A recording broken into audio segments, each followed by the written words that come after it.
Mica संस्थान में आप सभी का स्वागत है। आज हम प्री स्कूल और डे केयर फैसिलिटेटर की 7वीं क्लास कर रहे हैं और इसका टॉपिक है स्वच्छता और स्वास्थ्य संबंधी शिक्षा। तो छोटे बच्चों को स्वच्छता और स्वास्थ्य संबंधी शिक्षा के लिए बताना बहुत ही महत्वपूर्ण टॉपिक है, क्योंकि इससे बच्चों में अच्छी आदतें विकसित होती है जो उन्हें स्वस्थ जीवन जीने में मदद करती है। इस शिक्षा में व्यक्तिगत स्वच्छता है, जैसे कि हाथ धोना, नाखून काटना, साफ सफाई रखना, और पर्यावरण की स्वच्छता जैसे कि स्कूल और स्कूल परिसर को साफ रखना आदि शामिल होते हैं। तो सबसे पहले आता है इसके अंदर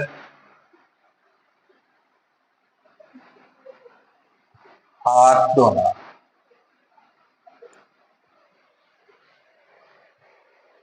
नाखून काटना,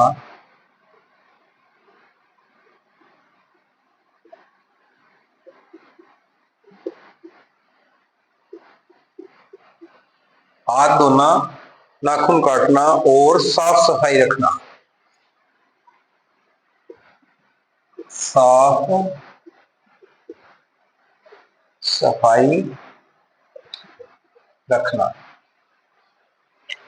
बच्चों को यह बताना कि सबसे पहले जब वे भोजन वगैरह करते हैं तो हाथ है वो साफ पानी से और साबुन से धोने चाहिए। उसके बाद में उनके जो नेल्स हैं, नाखून हैं, उनको समय समय पर काटते रहना चाहिए और उनकी शरीर की साफ सफाई है उन्हें उसका भी विशेष ध्यान रखना चाहिए, क्योंकि अलग अलग मौसम के अनुसार शरीर की साफ सफाई करना भी बहुत ही महत्वपूर्ण है। इससे क्या होगा, उनके अंदर अच्छी आदतें हैं वो विकसित होती हैं और उसके स्वास्थ्य पर भी उसका बहुत बढ़िया प्रभाव पड़ता है। बच्चों में स्वच्छता की आदत डालना, इससे क्या होगा, बच्चों में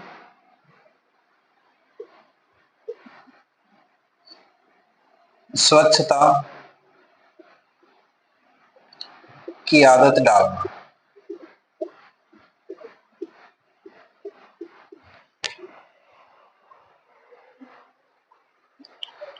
अब जैसे कि व्यक्तिगत स्वच्छता होती है, उसमें नियमित रूप से नहाना, बच्चों को प्रतिदिन नहाने और साफ कपड़े पहनने के महत्व को समझाना चाहिए।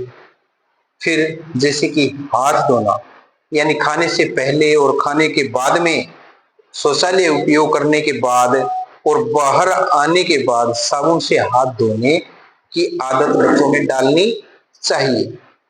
उसके बाद में दांतों की सफाई करना, बच्चों को सुबह और शाम को ब्रश करने और हर भोजन करने के बाद कुल्ला करने की आदत डालनी चाहिए। नाखून काटना, नियमित रूप से बच्चों को नाखून काटना चाहिए ताकि उनमें गंदगी न रहे और स्वच्छ कपड़े पहने। बच्चों को साफ सुथरे और धुले हुए कपड़े ही पहनने चाहिए ताकि उनकी शारीरिक जो स्वास्थ्य है वो अच्छा रहे। उसके बाद में आता है पर्यावरण की स्वच्छता, जैसे कि बच्चे स्कूल जाते हैं तो कक्षा की सफाई करना, कक्षा को साफ सुथरा रखना, यह भी बच्चों का ही कर्तव्य है, तो इसे बताया जाना उन्हें चाहिए। उसके बाद में स्कूल परिसर की सफाई, अपना जो स्कूल है परिसर है उसको हमेशा साफ सुथरा रखना चाहिए, इसके लिए भी उन्हें प्रेरित किया जाना चाहिए। और कचरा प्रबंधन करना, कूड़ेदान का उपयोग करना चाहिए और कचरा इधर उधर हमें नहीं फेंकना चाहिए। इस बात को भी बच्चों को विशेष रूप से समझाया जाना चाहिए। इससे क्या होगा कि वो आगे चलकर एक सफल नागरिक के रूप में अच्छा योगदान समाज को दे सकते हैं। तो आज की क्लास में इतना ही, धन्यवाद।